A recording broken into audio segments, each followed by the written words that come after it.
1984 में जब राहुल गांधी 14 साल के थे कि इनकी दादी इंदिरा गांधी उनकी उन्हीं के 2 बॉडीगार्ड्स ने गोली मारकर हत्या कर दी। तो इनको पता चलता है कि इनके पिता राजीव गांधी की भी हत्या हो चुकी है।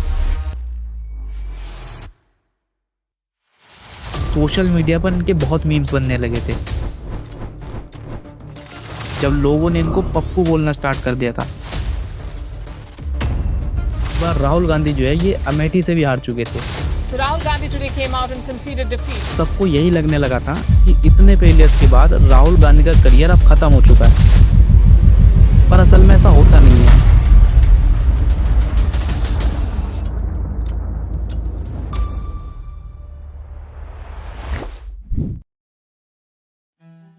तो नेहरू गांधी जो फैमिली है ये शुरू से ही इंडिया की सबसे स्ट्रॉन्ग पॉलिटिकल फैमिलीज में से एक है, जिसकी शुरुआत जवाहरलाल नेहरू से होती है, जो कि 1947 में आज़ादी के बाद इंडिया के पहले प्राइम मिनिस्टर बनते हैं, जिसके बाद 17 साल तक उनकी सरकार चलती है और फिर 1964 में नेहरू की डेथ के बाद उनकी बेटी इंदिरा गांधी इस गद्दी को संभालती है और ये इंडिया की पहली फीमेल प्राइम मिनिस्टर बनती है।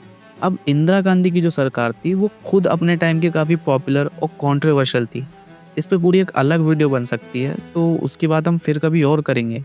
और अभी जिसके बारे में बात करना ज़रूरी है वो ये कि इंदिरा गांधी की जो शादी है वो फिरोज गांधी के साथ होती है और फिरोज गांधी खुद एक पॉलिटिशियन और जर्नलिस्ट थे और आगे चलकर इनके 2 बच्चे होते हैं, राजीव गांधी और संजय गांधी। अब संजय गांधी जो है ये आगे चलकर पॉलिटिक्स में ही अपने कदम रखते हैं, जहां इन्हें इंदिरा गांधी के उत्तराधिकारी के रूप में देखा जाने लगा था। और वहीं राजीव गांधी को इस वक्त तक पॉलिटिक्स में कोई ज़्यादा इंटरेस्ट नहीं था और वो एक प्रोफेशनल पायलट बनते हैं और इंडियन एयरलाइन के साथ काम करने लगते हैं। इसके बाद इनकी शादी जो है वो सोनिया गांधी के साथ हो जाती है और आगे चलकर इनके भी 2 बच्चे होते हैं, राहुल गांधी और प्रियंका गांधी। लेकिन होता क्या है कि 23 जून 1980 को एक प्लेन एक्सीडेंट में संजय गांधी की मौत हो जाती है, जिसके बाद हालात बदल जाते हैं और कांग्रेस पार्टी और इंदिरा गांधी के दबाव के चलते राजीव गांधी को भी पॉलिटिक्स में आना पड़ता है, जहां वो 1981 में अमेठी से इलेक्शन लड़कर एमपी बन जाते हैं। अब देखिए, राहुल गांधी का जन्म तो हुआ था इंडिया की सबसे स्ट्रॉन्ग पॉलिटिकल फैमिली में, जहां ये सोने का चम्मच मुंह में लिए पैदा तो हुए, पर एक ऐसे फैमिली बैकग्राउंड के साथ एक बच्चे के लिए सब कुछ जितना ईजी हो जाता है, दरअसल इनके साथ ऐसा कुछ होता नहीं है। 1984 में जब राहुल गांधी 14 साल के थे, तो जब ये अपने स्कूल में होते हैं तो एक दिन सुबह के टाइम इन्हें अपने घर से कॉल आता है, जहां टीचर के मुंह से ये बात सुनकर राहुल डर तो जाते हैं, लेकिन फिर भी किसी तरह हिम्मत कर ये प्रिंसिपल के कैबिन तक पहुंच जाते हैं, जहां जैसे ही ये फ़ोन अपने कान पर लगाते हैं तो इन्हें पता चलता है कि इनकी दादी इंदिरा गांधी, जो कि उस वक्त करंट प्राइम मिनिस्टर थी, उनकी उन्हीं के 2 बॉडीगार्ड्स ने गोली मारकर हत्या कर दी। हालांकि इस हत्या के पीछे उन 2 बॉडीगार्ड्स के अपने अलग रीज़न थे, जिस पे एक अलग वीडियो बन सकती है, तो उसके बाद हम फिर कभी और करेंगे। लेकिन अब इस हादसे के बाद राहुल गांधी की ज़िंदगी में एक बड़ा बदलाव आता है, जहां डर की वजह से इनका घर से बाहर निकलना ही बंद हो जाता है। काफ़ी समय तक ये घर के अंदर ही रहते हैं, यहाँ तक कि इनका स्कूल जाना भी बंद हो जाता है पूरी तरीके से, और टीचर्स घर आते थे इन्हें पढ़ाने के लिए। और वहीं दूसरी तरफ इंदिरा गांधी की हत्या के बाद उनके बेटे और राहुल गांधी के पिता राजीव गांधी अगले प्राइम मिनिस्टर बनते हैं। देखिए, अब इस वक्त तक नेहरू गांधी जो फैमिली है ये 3 प्राइम मिनिस्टर दे चुकी थी इंडिया को, और राहुल गांधी से भी सबको यही उम्मीद थी। अब तक कांग्रेस पार्टी का जो नाम था वो पॉलिटिक्स में बहुत स्ट्रांग हो चुका था, पर राहुल गांधी को शुरू से ही पॉलिटिक्स में कुछ खास दिलचस्पी नहीं थी, इसलिए वो पॉलिटिक्स से दूर रहने के लिए अमेरिका चले जाते हैं, जहां ये हार्वर्ड यूनिवर्सिटी में एडमिशन लेकर अपनी आगे की पढ़ाई स्टार्ट करते हैं। लेकिन वहां भी ये ज़्यादा टाइम तक पॉलिटिक्स से दूर नहीं रह पाते हैं, क्योंकि 21 मई 1991 में जब राहुल गांधी अमेरिका में होते हैं तो एक बार फिर इन्हें अपने घर से कॉल आता है, और इस बार राहुल गांधी समझ चुके थे कि क्या हुआ है, और जैसे ही ये फ़ोन अपने कान पर लगाते हैं तो इनको पता चलता है कि इनके पिता राजीव गांधी की भी हत्या हो चुकी है। India dominated the headlines in the world this week with the assassination of former Prime Minister Rajiv Gandhi.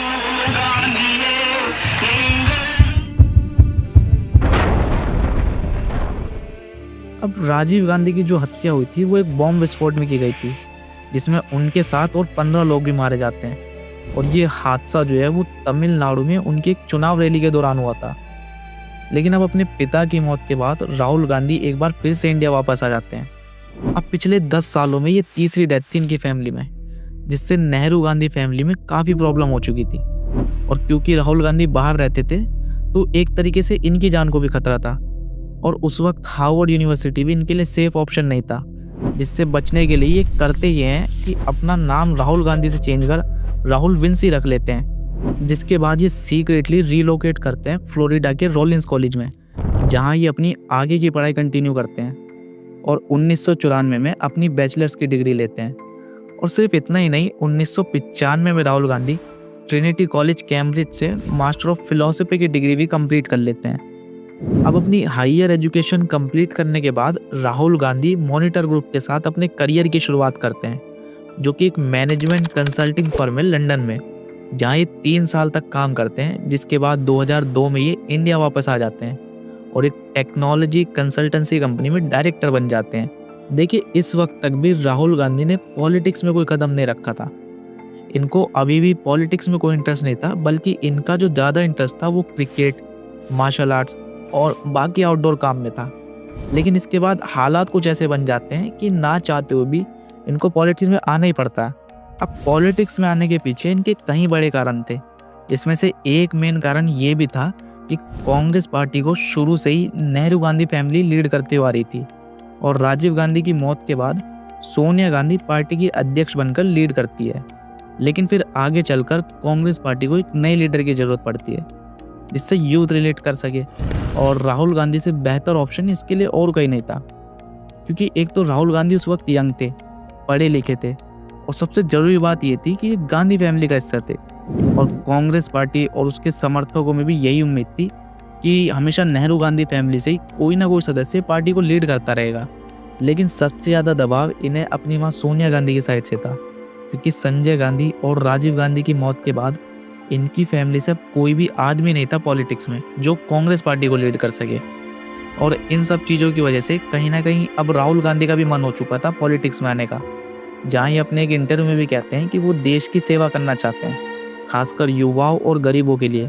तो फाइनली मार्च 2004 में राहुल गांधी पॉलिटिक्स में अपने कदम रखते हैं, जहाँ बहुत लोगों के लिए एक सरप्राइजिंग न्यूज़ थी, क्योंकि उनका मानना था कि राहुल गांधी की बहन प्रियंका गांधी जो है वो ज़्यादा काबिल है लीडर बनने के लिए। लेकिन ऐसा कुछ होता नहीं है और राहुल गांधी को 2004 में उनका पहला इलेक्शन लड़वाया जाता है, जहां वो लोकसभा के लिए इलेक्शन में अमेठी से लड़ते हैं। अब देखिए, अमेठी जो थी ये कांग्रेस की गद्दी थी, यहाँ उस वक्त कांग्रेस को कोई हरा ही नहीं सकता था, और इस बार भी ऐसा ही होता है। राहुल गांधी भारी मतों से इलेक्शन जीत जाते हैं। और वहीं दूसरी तरफ UPA, the United progressive alliance, जिसको कांग्रेस पार्टी लीड कर रही थी, और इसका जो फेस थी वो थी सोनिया गांधी, जो कि रायबरेली से इलेक्शन लड़ती है और ये पूरा देश घूमती है और देश भर में अपना एक अभियान चलाती है आम आदमी नाम से, जिसका डायरेक्ट पर्पस था आम जनता के मुद्दों को उठाना। और वहीं दूसरी तरफ थी एनडीए, नेशनल डेमोक्रेटिक अलायंस, जिसको बीजेपी लीड कर रही थी, जो कि इंडिया शाइनिंग नाम से अपना अभियान चला रही थी, जिसका मतलब था भारत तरक्की कर रहा है और आगे बढ़ रहा है। अब यही जो नारा था वो उस वक्त बीजेपी से ज़्यादा सोनिया गांधी के ज़्यादा काम आया था, जहां वो स्लोगन पे ही सवाल उठाकर एक नया मुद्दा छेड़ देती है कि इंडिया शाइनिंग किसके लिए है, क्योंकि आम आदमी जो है वो तो बस गरीबी और मुश्किलें झेलनी पड़ रही है उसे। तो अब उनके इस मुद्दे से आम जनता डायरेक्ट रिलेट करने लगती है और इससे कांग्रेस पार्टी को और भी ज़्यादा सपोर्ट मिलता है। और इससे होता ही है कि सोनिया गांधी भारी मार्जिन से ये इलेक्शन भी जीत जाती है। और इस वक्त अब सब लोगों का यही मानना था कि ये इलेक्शन जीतकर अब सोनिया गांधी ही नेक्स्ट पीएम बनने वाली है। लेकिन सोनिया गांधी जो है वो साफ इनकार कर देती है पीएम बनने से, और ये सभी के लिए बहुत शॉकिंग होता है, क्योंकि इसका अंदाजा किसी को नहीं था। प्रधानमंत्री का पद मेरे सामने हमेशा स्पष्ट था। अगर कभी ऐसी स्थिति पैदा हुई जैसे आज, तो मैं अपनी आत्मा की आवाज सुनाऊंगी। आज मेरी अंतरात्मा ये कह रही है कि मैं विनम्रता के साथ ये पद स्वीकार करने से मना करती हूं।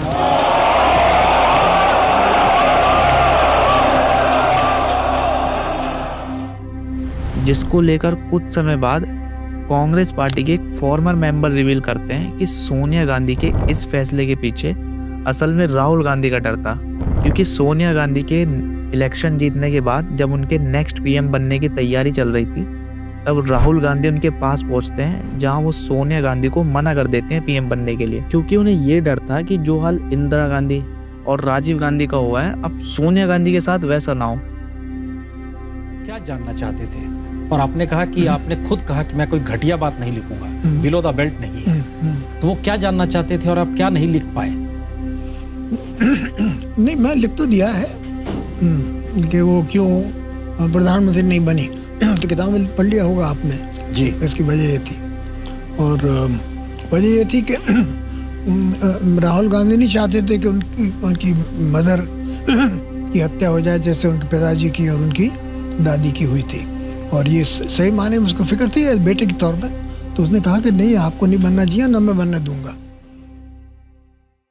इसलिए वो रोते हुए अपनी माँ से बोलते हैं कि वो ये पोजीशन ना ले, जिसके बाद सोनिया गांधी उनकी ये बात मान लेती है और वो पीएम बनने से इनकार कर देती है।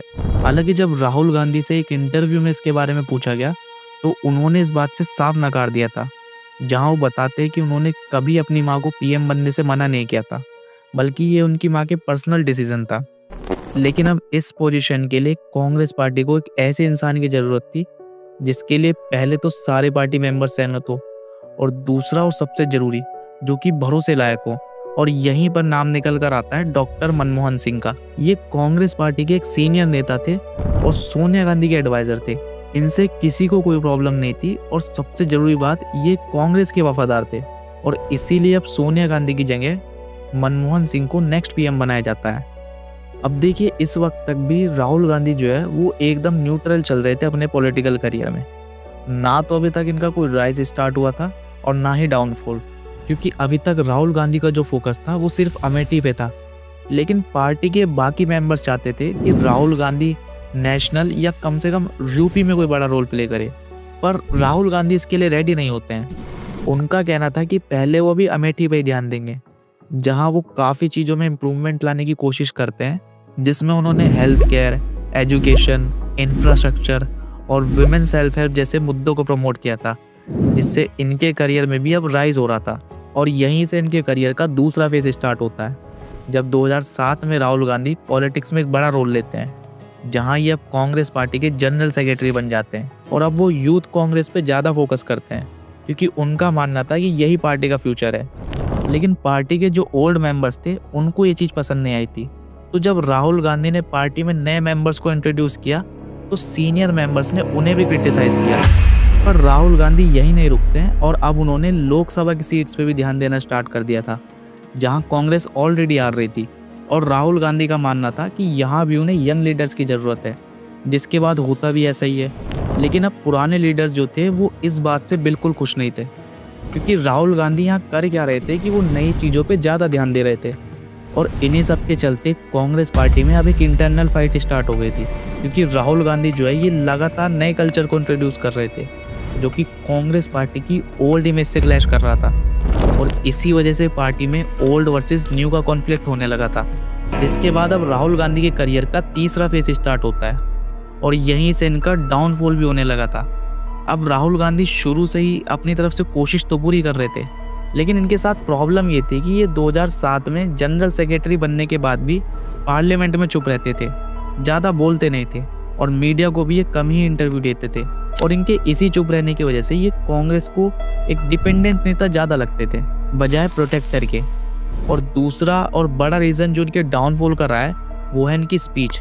अब राहुल गांधी की स्पीच जो है ये शुरू से इनके लिए बैड लग रही है, क्योंकि ये बोलते वक्त गलतियां बहुत ज़्यादा करते थे, और इसी के चलते बहुत बार इनका लोगों के बीच मजाक भी बना है। और इन सब की शुरुआत हुई थी 2008 में, जब मुंबई में टेररिस्ट अटैक हुआ था। तो जनता एक स्ट्रॉन्ग लीडर की डिमांड करती है, और उस वक्त राहुल गांधी की स्पीच देते हैं, और वो अपनी उस स्पीच में ये बोल देते हैं कि power is poison and I am not interested in power. अब राहुल गांधी की ये स्टेटमेंट पॉलिटिकली एकदम डिजास्टर्स रहती है। That the power so many people seek is actually a poison. She can see it because of what it does to the people. We should not chase power for the attributes of power. We should only use it to empower the ones. जहां ये अपनी party के members तक को confuse कर देते हैं जो कि पावर के लिए पॉलिटिक्स में थे।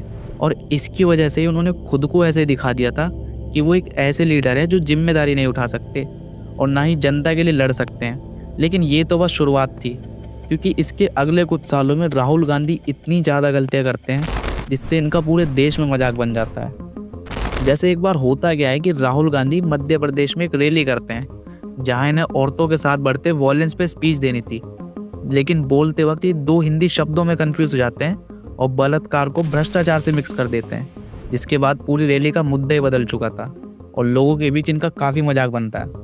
और वहीं जब एक बार गुजरात में एक दलित आदमी को कुछ लोग दंगे में बुरी तरह मारते हैं, जिसके बाद वो आदमी हॉस्पिटल में एडमिट हो जाता है, तो राहुल गांधी उस आदमी से मिलने के लिए जाते हैं। जहाँ ये जैसे ही हॉस्पिटल में एंटर करते हैं तो ये एक औरत को उस आदमी का रिश्तेदार समझ उसे गले लगाकर सहानुभूति देने लगते हैं, लेकिन असल में वो औरत वहाँ सिर्फ ऐसे ही खड़ी थी, उसका विक्टिम के साथ कोई लेना देना नहीं था। और राहुल गांधी की इस गलती की वजह से तो पार्टी के सारे मेंबर बहुत शर्मिंदा होते हैं। और इससे होता क्या है कि जो यूथ कैंपेन राहुल गांधी उस वक्त चला रहे थे, उसी यूथ के बीच इनका मजाक बन चुका था। जिसके बाद जब 2009 में दोबारा इलेक्शन स्टार्ट होते हैं, लेकिन इस बार कांग्रेस पार्टी ने बहुत खराब परफॉर्म किया था। हालांकि राहुल गांधी जो है वो अमेठी से अपनी सीट दोबारा रिटेन कर लेते हैं, लेकिन इनका जो यूथ कैंपेन था वो एकदम फेलियर साबित हुआ था। जिसके बाद कुछ टाइम तो ऐसे ही बीत जाता है और फिर आता है साल 2013, और ये वो साल था जब देश में सोशल मीडिया तेजी से ग्रो कर रहा था। फेसबुक, इंस्टाग्राम और ट्विटर जैसे प्लेटफॉर्म इसमें सबसे आगे थे, और इसी टाइम इंडिया में मीम कल्चर बहुत पॉपुलर हो रहा था, और राहुल गांधी के लिए यही चीज़ सबसे बड़ी मुसीबत बनने वाली थी।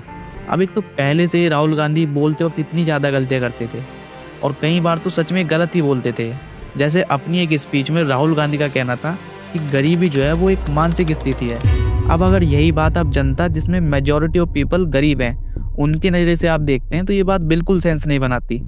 और दूसरी प्रॉब्लम ये थी कि राहुल गांधी अपनी बातों में कंफ्यूज दिखते थे, जहां बोलते वक्त ये एकदम से नर्वस और एकदम से एक्साइटेड हो जाते थे।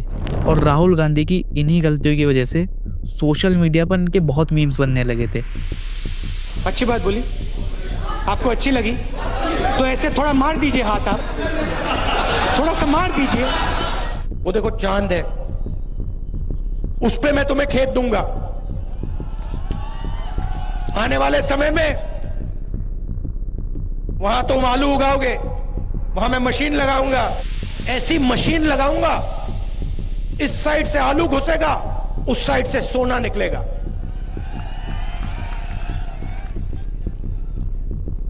इस साइड से आलू डालो, उस साइड से सोना निकालो। इतना पैसा बनेगा, आपको पता नहीं होगा क्या करना है पैसे का। और फिर आलू को वापस हम गुजरात में लाएंगे। मजा आया, और मैं ये जो मजा है हिंदुस्तान के हर व्यक्ति को देना चाहता हूं। और सिर्फ इतना ही नहीं, जब एक बार राहुल गांधी को मुंबई के एक स्कूल में स्पीच देने के लिए बुलाया जाता है, जहां ये एक बार फिर से बोलते वक्त गड़बड़ कर देते हैं, जिसमें ये स्टीव जॉब्स को माइक्रोसॉफ्ट का पार्ट बता देते हैं, जिसके बाद राहुल गांधी के और भी ज़्यादा मीम्स वायरल होने लगते हैं। और ये वही टाइम था जब लोगों ने इनको पप्पू बोलना स्टार्ट कर दिया था, और यहीं से स्टार्ट होने वाला था राहुल गांधी और कांग्रेस पार्टी का सबसे बड़ा डाउनफॉल। आपके अंदर मेरे लिए नफरत है, आपके अंदर मेरे लिए गुस्सा है, आपके लिए मैं पप्पू हूं, आपके लिए मैं अलग अलग गाली दे सकते हो, मगर मेरे अंदर आपके खिलाफ इतना सा भी गुस्सा, इतना सा भी क्रोध।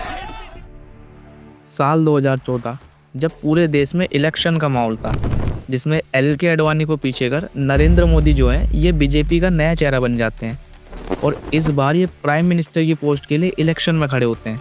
अब नरेंद्र मोदी के बारे में अगर बात करें तो इनकी तो खुद एक लॉन्ग बैक स्टोरी है, जिस पे पूरी एक सेपरेट वीडियो बन सकती है। तो अभी इनके बारे में ज़्यादा बात ना करते हुए मैं कुछ बात आपको बताता हूँ। जैसे नरेंद्र मोदी का कहना था कि ये गरीबी से उठकर आए हैं, जहाँ ये पहले चाय बेचा करते थे, तो ये ज़्यादा बेहतर समझ सकते हैं देश के लोगों को कंपेयर टू राहुल गांधी, जिनको ये एक शहजादा कहकर बुलाते हैं। और यहीं से लोगों को लगने लगा था कि ये एक चाय वाले और शहजादे के बीच की लड़ाई है। अब एक तरफ थे नरेंद्र मोदी, जो कि एक स्ट्रॉन्ग लीडर दिख रहे थे, जिसमें उस वक्त इनका एक काफ़ी फेमस नारा भी निकल के आया था कि अब की बार मोदी सरकार। और ये इतना ज़्यादा फेमस हुआ था कि 2014 के टाइम पर बच्चे की ज़बान पर ये नारा बैठ गया था। और वहीं पर दूसरी तरफ थे राहुल गांधी, हमेशा की तरह कंफ्यूज्ड, नर्वस, और लोगों की नज़र में ऑलरेडी इनको पप्पू का टैग मिला हुआ था। और इसका रिजल्ट क्या होता है? बीजेपी ये इलेक्शन जीत जाती है और नरेंद्र मोदी नए प्राइम मिनिस्टर बनते हैं। और कांग्रेस पार्टी के इतिहास में ये उनकी सबसे बड़ी हार थी, जहां उनको सिर्फ 44 सीटें मिली थी। हालांकि राहुल गांधी ने अपनी अमेठी वाली सीट तो फिर से रिटेन कर ली थी, इसके बावजूद कांग्रेस पार्टी इस इलेक्शन को बुरी तरीके से हार चुकी थी और इस हार की पूरी जिम्मेदारी राहुल गांधी अपने कंधों पर लेते हैं, जिसके बाद वो पार्टी में अपनी हर पोजीशन से रिजाइन करने को रेडी हो जाते हैं। और ये इलेक्शन एक रिजल्ट बन गया था कि देश ने राहुल गांधी की लीडरशिप को पूरी तरीके से रिजेक्ट कर दिया था। अब बीजेपी के पावर में आते ही नरेंद्र मोदी सबसे पहले मीडिया को अपने अंडर में लेते हैं। और उस वक्त क्या होता था कि लोग मीडिया पे ज़्यादा सवाल नहीं करते थे, जो भी मीडिया के द्वारा दिखाया जाता था लोग उसी को सच मान लेते थे। और ऐसे ही पूरे देश में अब मोदी वेव फैल चुकी थी और राहुल गांधी एकदम से गायब हो चुके थे। अब एक बार सोच कर देखिए, अगर कोई पार्टी हार जाती है तो उसके लीडर को आगे आना चाहिए, पर यहाँ तो लीडर खुद ही गायब हो चुका था। इस बात को लेकर भी बीजेपी इनका काफ़ी मजाक बनाती है और कांग्रेस पार्टी के जो सीनियर मेंबर्स थे वो भी राहुल गांधी से नाराज थे, क्योंकि उनकी तरफ से कोई क्लियर जवाब नहीं आ रहा था। यहाँ तक कि वो पार्लियामेंट सेशन में भी अब्सेंट रहने लगे थे।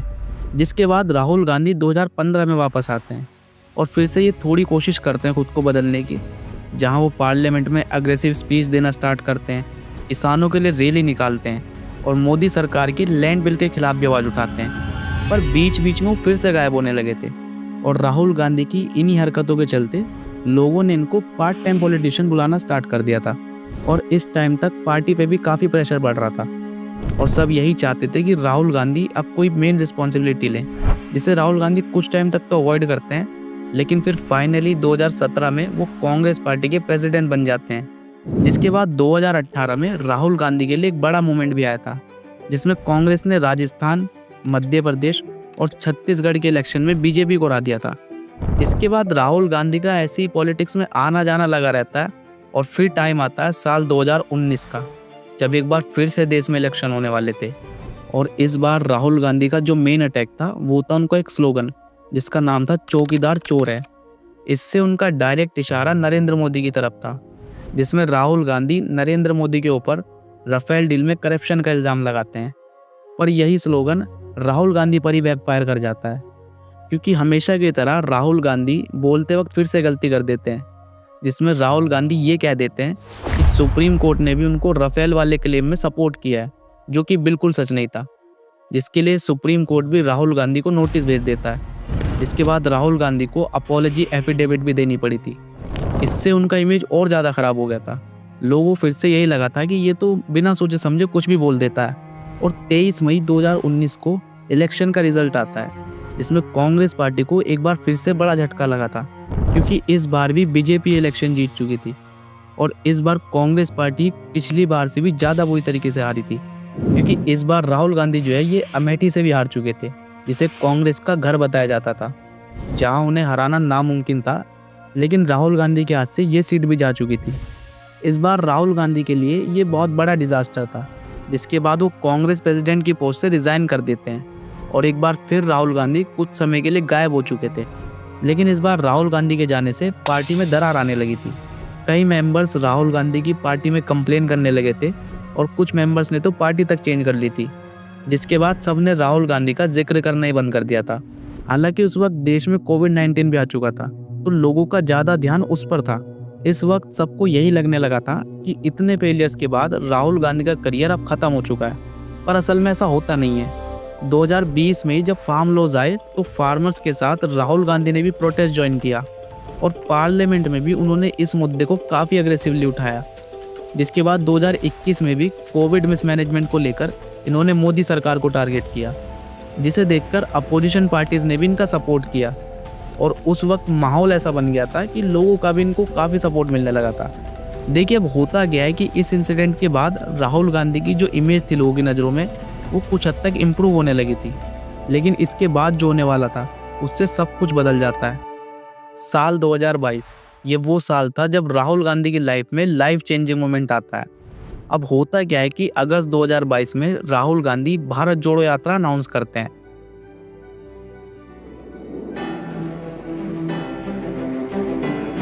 2 साल गुजरे किस तरह, ये बात जैसे कल की है। मीलों का था ये सफर, याद ये पल पल की है। मंजिल के लिए बढ़ते कदम, सत्य के लिए लड़ते हम, ना रुके ना थमे, देखे सभी खुशियां और गम। पैगाम था एकता, मोहब्बत और भाईचारा, बिखरते भारत को जोड़ने का एक सहारा। हाथों में तिरंगा, दिल में विश्वास, चल पड़े राहों पर लौटाने जन जन को आस। हर गांव हर शहर बनते रहे सभी अपने, खो चुकी उम्मीद को फिर से पाने के सपने। नफरत की दीवारें। अब भारत जोड़ो यात्रा का पर्पस जो था वो ग्राउंड पर जाकर देश के लोगों से मिलना, उनकी समस्या और तकलीफों को सुनना और पूरे देश को यूनाइट करना था। अब देखिए, राहुल गांधी का जो अभी तक का पॉलिटिकल करियर रहा था, उसे देखकर कोई भी इनकी इस बात को सीरियसली लेता नहीं है और सबको यही लगा था कि हमेशा की तरह इस बार भी राहुल गांधी बस ऐसे ही बड़ी बड़ी बातें करके फिर से गायब हो जाएंगे। लेकिन इस बार ऐसा होता नहीं है। और फिर 7 सितंबर 2022 को तमिलनाडु के कन्याकुमारी से राहुल गांधी इस भारत जोड़ो यात्रा को स्टार्ट करते हैं और विवेकानंद रॉक मेमोरियल के सामने ये पहला नुक्कड़ सभा करते हैं, जिसमें तमिलनाडु के सीएम MK स्टालिन और हजारों लोग इनका साथ देते हैं। जिसके बाद टोटल 143 दिन चलने वाली ये यात्रा, जिसमें लगभग 4000 किलोमीटर का सफर तय किया जाता है और 10 करोड़ से भी ज़्यादा लोग इस यात्रा को ज्वाइन करते हैं, जिसमें राहुल गांधी लोगों के साथ चलते हुए तमिलनाडु से केरला, कर्नाटका, महाराष्ट्र, राजस्थान, पंजाब और ऐसे ही टोटल 12 स्टेट्स और 2 यूनियन टेरिटरीज को कवर करते हैं। जिसके बाद जनवरी 2023 में जम्मू कश्मीर में इस यात्रा को ख़त्म किया जाता है, जहां राहुल गांधी अपने सिंबॉलिक स्पीच के साथ इस यात्रा का एंड करते हैं। इसके बाद अब फाइनली वो मोमेंट आता है जिसका कांग्रेस पार्टी और राहुल गांधी दोनों को सालों से इंतजार था। फाइनली अब लोगों ने राहुल गांधी को एक्नॉलेज करना स्टार्ट कर दिया था और सोशल मीडिया की वजह से अभी तक जो उनकी पप्पू की इमेज बनी हुई थी, उसके बाद पहली बार ऐसा हो रहा था कि लोग राहुल गांधी को सीरियसली ले रहे थे। और अगर अब आपको लगता है कि सब कुछ ठीक हो चुका था, तो मैं आपको बता दूं कि ऐसा होता नहीं है। इसके बाद राहुल गांधी को एक बहुत बड़ा झटका लगता है। तो दरअसल होता क्या है कि 2019 में कर्नाटका में राहुल गांधी अपनी के स्पीच में ये बोलते हैं कि सारे चोरों के नाम मोदी क्यों होते हैं, जिसमें वो नीलम मोदी, ललित मोदी और नरेंद्र मोदी का एग्जाम्पल देते हैं। एक छोटा सा सवाल, इन सब के नाम, इन सब चोरों के नाम मोदी मोदी मोदी कैसे हैं? नीरव मोदी, ललित मोदी, नरेंद्र मोदी, और अभी थोड़ा ढूंढेंगे तो और बहुत सारे मोदी निकलेंगे। लेकिन तब तो उस वक्त कोई नहीं बोलता है। लेकिन इसके ठीक 4 साल बाद 2023 में बीजेपी के विधायक पूर्णेश मोदी इस बात को लेकर राहुल गांधी के ऊपर डिफेमेशन का केस कर देते हैं, जिसमें राहुल गांधी को 2 साल की सजा सुनाई जाती है और ठीक अगले ही दिन इन्हें लोकसभा से भी निकाल दिया जाता है। देखिए, रिप्रेजेंटेशन ऑफ पीपल एक्ट के चलते कोई भी MP जिसे 2 साल या उससे ज़्यादा की सज़ा मिलती है, तो उसे ऑटोमेटिक लोकसभा से निकाल दिया जाता है। और राहुल गांधी के साथ भी यही हुआ था। लेकिन राहुल गांधी यहाँ भी हार नहीं मानते हैं और वो अपना केस सुप्रीम कोर्ट लेकर जाते हैं, जहाँ सुप्रीम कोर्ट के जज ये कहते हैं कि हालांकि राहुल गांधी की बात गलत थी, लेकिन फिर भी सिर्फ इतनी सी बात के लिए इतनी बड़ी सज़ा देने के पीछे कोई ठोस कारण नहीं है। इसलिए राहुल गांधी की जो सज़ा है वो कैंसिल कर दी जाती है, जिसके बाद फिर राहुल गांधी को अपनी सीट भी वापस मिल जाती है और राहुल गांधी खुश होकर ये कहते हैं कि सत्य में विजय थे, सच्चाई की जीत हुई। जिसके बाद राहुल गांधी पार्लियामेंट में मणिपुर इंसिडेंट को लेकर बीजेपी को जमकर घेरते हैं और इसमें भी लोग इनकी काफ़ी तारीफ करते हैं। और हर रोज जब तक हिंसा को बंद नहीं करोगे, तब तक आप मेरी मां कर रहे हो। हिंदुस्तान की सेना मणिपुर में एक दिन में शांति ला सकती है। हिंदुस्तान की सेना का प्रयोग नहीं कर रहे हो, क्योंकि आप हिंदुस्तान को मणिपुर में हो। देखिए, अब राहुल गांधी लोगों की नज़रों में अपनी एक ऐसी इमेज बना चुके थे जिसमें छोटे से लेकर बड़े से बड़े एजुकेटर तक इनकी तारीफ कर रहे थे। थोड़ा बहुत, क्योंकि हम गांव देहात से आते हैं तो देखे हैं। लेकिन एक चीज़ हम देखते हैं कि जितना हारने के बाद, इतने चुनाव हारने के बाद भी वो इंसान चुनाव में रेलेवेंट बना हुआ रहता है। दूसरा कोई आदमी अगर इतना बार हारता तो उसी की पार्टी वाले लोग उसको साइड कर दिए रहते। हमें और इसका रिजल्ट क्या होता है? 2024 के इलेक्शन में कांग्रेस पार्टी 99 सीट को जीतती है, जो कि इनके 2014 और 2019 दोनों से ऑलमोस्ट डबल थी। यहाँ तक कि इनकी जो फैमिली लेगेसी थी अमेठी में, जिसे 2019 में हार चुके थे, उसे भी ये इस बार जीत चुके थे। और वहीं दूसरी तरफ थी बीजेपी, जिसने इलेक्शन से पहले ही 400 सीट पार का रट्टा लगा दिया था। वो 200 तक सीट्स भी मुश्किल से जीत पाती है। अब राहुल गांधी और कांग्रेस पार्टी दोनों के लिए बहुत बड़ी जीत थी और यहाँ से अब बीजेपी का डाउनफॉल स्टार्ट हो चुका था, क्योंकि राहुल गांधी सिर्फ इतने पे नहीं रुकते हैं, जिसके बाद अब ये पूरे देश के सामने वोट चोरी का मुद्दा लेकर आते हैं और ये सोशल मीडिया पर वायरल हो जाता है, जिसमें राहुल गांधी इतने सारे फैक्ट सबके सामने रखते हैं जिसका किसी के पास कोई जवाब नहीं था, ना इलेक्शन कमीशन और ना ही मोदी सरकार। सबकी बोलती बंद हो जाती है। अब देखिए, इस वोट चोरी को एक्सपोज करने के बाद हुआ ये था कि लोगों का विश्वास और ज़्यादा बढ़ चुका था राहुल गांधी के ऊपर। यहाँ तक कि देश की जो बाकी पॉलिटिकल पार्टीज थी वो भी राहुल गांधी के साथ जुड़ जाती है और 10 सालों में पहली बार ऐसा होता है कि कोई लीडर ऑफ अपोजिशन बनकर खड़ा होता है। देखिए, राहुल गांधी की जो एक कमबैक स्टोरी है ये सिर्फ सीट्स तक सीमित नहीं थी और 2019 में इतनी बड़ी हार और रिजाइन देने के बाद राहुल गांधी पॉलिटिक्स में तो हार चुके थे, लेकिन अंदर से नहीं हारे थे। जिसके बाद राहुल गांधी ने जो सबसे बड़ा डिसीजन लिया था अपनी लाइफ का, वो था भारत जोड़ो यात्रा, जिसने सब कुछ बदल कर रख दिया। और कल तक जो लोग राहुल गांधी को बस एक पप्पू समझते थे, आज वही लोग इन्हें नेक्स्ट प्राइम मिनिस्टर बताते हैं। अब पर्सनली मैं किसी भी पार्टी का ऐसे सपोर्टर नहीं हूँ, क्योंकि सच बताऊँ तो मैं पॉलिटिक्स में ज़्यादा नहीं घुसता। पर अभी तक आपने ये वीडियो देखी, उसके लिए दिल से आपका शुक्रिया। और कोई भी बात अगर आपको अच्छी लगी हो या ख़राब लगी हो तो प्लीज़ आप मुझे वो कमेंट में बताओ। मैं पूरी कोशिश करूँगा इम्प्रूव करने की। कोई भी सजेशन आप देना चाहो, बाकी अगर आप थोड़ा सा सपोर्ट कर दो तो साथ में ग्रो करेंगे। सो थैंक यू एंड देखते हैं नेक्स्ट वीडियो में क्या करना है।